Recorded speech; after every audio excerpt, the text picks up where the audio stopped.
बिहार में राज्यसभा का चुनाव होने वाला है, लेकिन जिस तरह से कभी कभी परिस्थितियां बदल रही हैं, उसमें जो है महागठबंधन और एनडीए के बीच आंख मिचौली जारी है।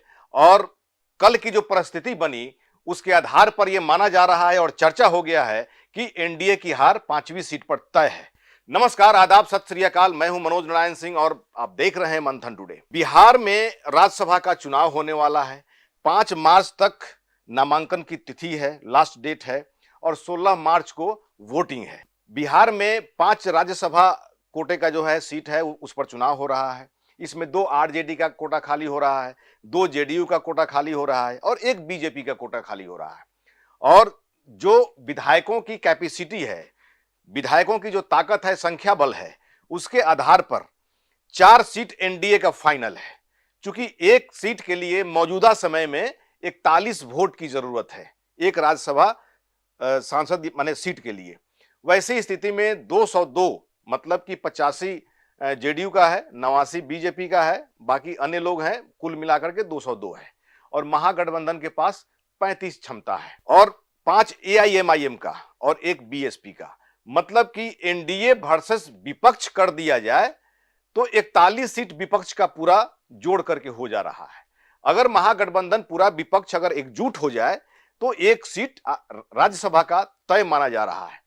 लेकिन पहले से ये चर्चा हो रही थी कि जो 5वें सीट की जो पेच फंस रहा था, एनडीए को 3 वोट चाहिए और महागठबंधन को 6 वोट चाहिए था।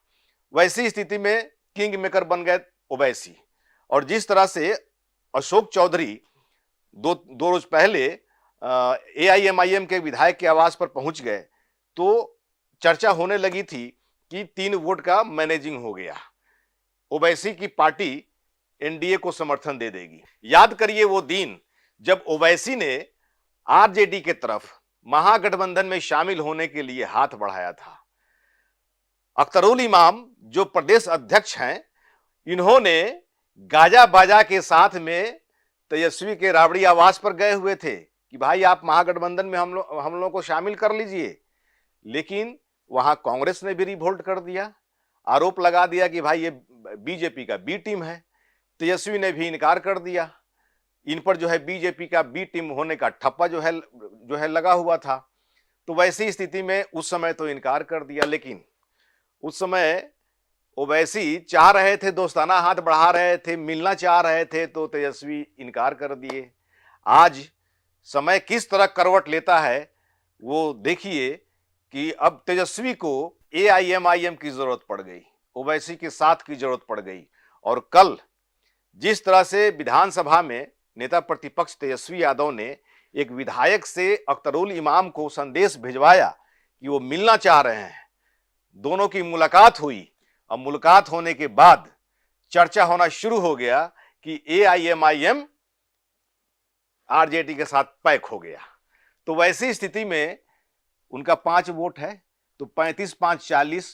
लेकिन ये चर्चा हो रही थी पहले कि आईपी गुप्ता जो गए हुए थे दारुसलाम, तो ये कहीं जो है ये चर्चा हो रही थी कि ऐसे तो लोग बोल रहे थे कि दारुसलाम एआईएमआईएम के साथ में आईपी गुप्ता मिल गए, लेकिन अंदर खाने में कुछ जो है चर्चा हो रही थी कि तेजस्वी के दूत बन करके दारुसलाम गए हुए थे।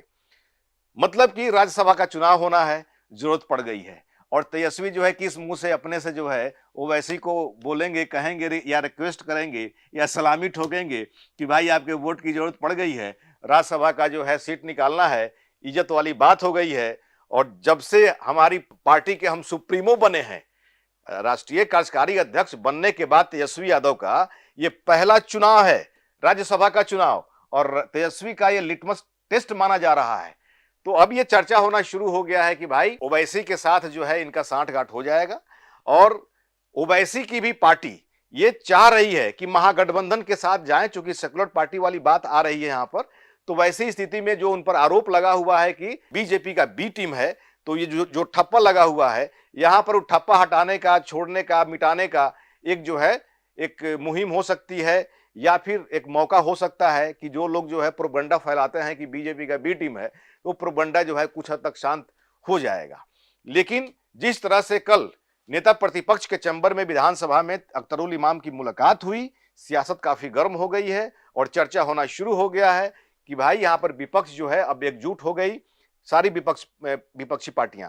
उसमें एक बीएसपी पर जो है संशय बना हुआ है। लेकिन जिस तरह से उत्तर प्रदेश में मायावती के एक विधायक के आवास पर जिस तरह से इनकम टैक्स ने रेड मारा है, चर्चा हो रही थी कि हो सकता है कि उसका जो है यहाँ बिहार से जो है उसका लिंक हो, एक वोट जो है वो चाहिए था उनको। वैसी स्थिति में वहां पर रेड मारा गया है। लेकिन मायावती वहां पर क्या डिसीजन लेती है, अगर जो है डर गई तो वो बीएसपी का वोट जो है एनडीए के पास चला जाएगा। अगर नहीं डरी, अगर जो है डटी रही, तो बीएसपी जो है विपक्ष के साथ में वोट कास्ट वहां पर बीएसपी करेगी।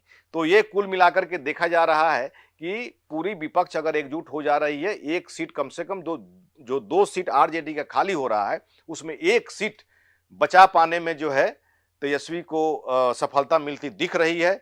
और एनडीए की का जो 5वां सीट है वो जो है एनडीए की हार बताई जा रही है कि 5वां सीट जो है एनडीए नहीं निकाल पाएगा। तो वैसी स्थिति में अब तो 5 तारीख को पता चल जाएगा कि नॉमिनेशन किसने किसने किया। अगर जो है 5वें सीट पर भी एनडीए नॉमिनेशन करती है और फिर जो है आरजेडी भी नॉमिनेशन करती है, उसके बाद में 16 तारीख को वोटिंग के दिन पता चलेगा कि क्या माजरा हुआ, क्या सभी विपक्ष एकजुट हुए या फिर क्रॉस वोटिंग हुआ। और चर्चा तो ये भी हो रही है कि हो सकता है कि जिस तरह से जीतन राम मांझी को राज्यसभा में एक सीट देने की बात हो रही थी, अगर सीट नहीं मिला तो हो सकता है कि वो भी क्रॉस वोटिंग कर दें। तरह तरह की बातें अभी तैर रही हैं। अभी कुछ इंतजार करना पड़ेगा। जो भी अपडेट होगा हम आपको बताते रहेंगे। ऐसे ही खबर देखने के लिए देखते रहिए मंथन टुडे। हमारे चैनल को लाइक करिए, सब्सक्राइब करिए और अधिक से अधिक लोगों तक शेयर करिए। बहुत बहुत शुक्रिया।